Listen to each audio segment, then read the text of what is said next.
બગસરા શહેરમાં એપીએમસી અને સહકારી મંડળી વચ્ચે તણાવનો માહોલ જોવા મળ્યો છે।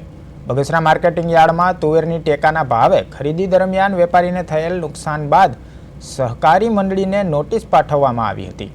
આ મામલે એપીએમસીના ચેરમેન કાંતિભાઈ વેકરિયાએ બોર્ડ ઓફ ડાયરેક્ટર અને સહકારી મંડળી સાથે બેઠક બોલાવી હતી। બેઠક દરમિયાન તુવેરની ખરીદી પૂર્ણ થયા બાદ હવે ટેકાના ભાવે ચણાની ખરીદી માટે સહકારી મંડળીએ માર્કેટિંગ યાર્ડમાં જગ્યા ફાળવવાની માંગણી કરી હતી, પરંતુ બગસરા એપીએમસીમાં હાલ અન્ય ખેતી ઉત્પાદનોની આવક વધુ હોવાથી યાર્ડમાં જગ્યા ઉપલબ્ધ ન હોવાનો હવાલો આપી યાર્ડ સત્તાધીશો દ્વારા ચણાની ખરીદી અન્ય સ્થળે કરવાની અપીલ કરવામાં આવી છે।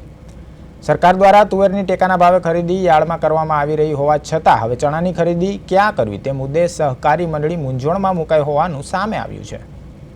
તુવેરની ખરીદીમાં થોડુંક અમે વેપારીનો એજન્સી આવતી હતી એટલે એ લોકોએ અમને નાખી દીધી, પણ જે ઉપરથી ગવર્મેન્ટનો જે અમને પરિપત્ર ન ત્યાં સુધી અમે બહાર જઈ ન શકી, એટલે અમે અમારે એને કમિટીને કોઈ વાંધો છે નહીં અને શાંતિપૂર્વક અમને ખરીદી કરવા દીધી છે એ લોકોએ।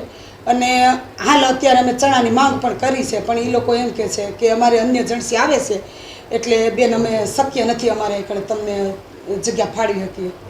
આગોતરું અમે યાર્ડમાં રિક્વેસ્ટ કરી છે કે ચણાની ખરીદી અમને તાપમાન ડિગ્રી વધતી જાય છે અને તાપે પણ ખૂબ છે। ખેડૂતોને જ્યારે અહીંયા ખરીદીમાં કાંટા પાસે આવે તો થોડુંક આમ શાંતિનો રાહત મળે, એટલા માટે અમે માગણી કરી છે ચેરમેનને કે ભાઈ અહીંયા અમને ચણાની ખરીદી કરવા દો, પણ હાલ એ લોકો એમ કહે છે કે હાલ અમારી પાસે કોઈ એવી જગ્યા છે નહીં અને એમ છતાંય જો જગ્યા થશે તો અમે તમને દેશું। એપીએમસીમાં અન્ય એજન્સીની બહુ આવક ફૂલ હોય એના હિસાબે અમે ખરીદીની અત્યારે એ લોકોને ના કહીએ છીએ અને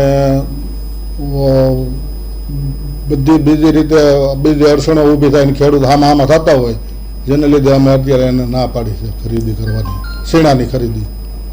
કોઈ અમે એને કોઈને હેરાન કર્યા જ નથી અને એને જે માલને નુકસાન થયું હતું ટ્રેક્ટરોના હિસાબે એ નોટિસની ભરપાઈ કરવા માટે અમે નોટિસ આપી હતી।